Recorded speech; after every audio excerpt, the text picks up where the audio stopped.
Okay, explore number 4, last explore for this concept here. Go ahead and draw out your Cornell notes. Go ahead and put down the essential question. What is the relationship between chemical changes and changes in energy? And it looks like we're going to start off with activation energy. Go ahead and pause your video once you've got your notes kind of set up and write down just a statement of what you know.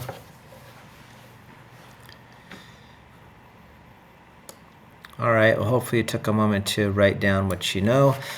So let's dive in there. The letter E with a little lower subscript A means activation energy. This is the energy needed to begin a reaction.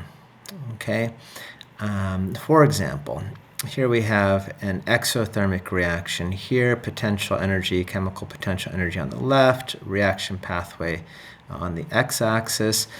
We are starting with something that has a high potential energy. Perhaps this is a firecracker, 4th of July. And it has a lot of energy in it. That's why it starts up here, high potential energy. But it's not it's not spontaneous. It's not going to just go off on its own. It needs a little bit of help.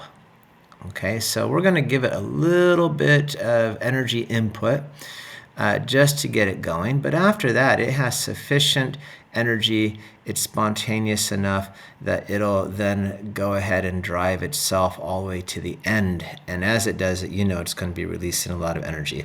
But this little point here, this little bump, that's what we refer to as the activation energy. Okay, and then after you've given that energy, then all this stuff over here is the actual energy that's going to be released into the surroundings. Okay, and in the end, we'll have a product. Okay. Now, if you, wrong thing here, let's go down. Let's take a look at an endothermic reaction. And endothermic reactions, typically we have reactants that start with lower potential energy. They're going to absorb energy. Okay, so they're going to have a high activation energy. Remember we talked about things like perhaps baking, cooking, right? If you're going to cook an egg on the pan, you add a little bit of heat. Well, that may not be enough to get the egg to cook entirely the way you want it. So you're going to have to keep adding heat, adding heat, adding heat, adding heat. This is the energy of activation until you finally get to that point where it's finished. And then you have this product. Okay? And this portion right here then is going to represent the difference in the potential energy from this product line to this reactant line. That there is the change in the potential energy of the system. And it's definitely increased, right? Because you've added a lot of energy into it. So that's kind of, we're just kind of taking a look at our text there. And they go ahead and kind of do a similar sort of thing, explaining this stuff there. And we come across the word enthalpy in this. And enthalpy, capital H, I think we came across this last as well. The amount of energy, usually thermal, that's exchanged between a system and its surroundings. Okay, so you can have a positive or a negative enthalpy, right? You can have things, the system can absorb or it can release energy. So that'll be the positive and the negative there.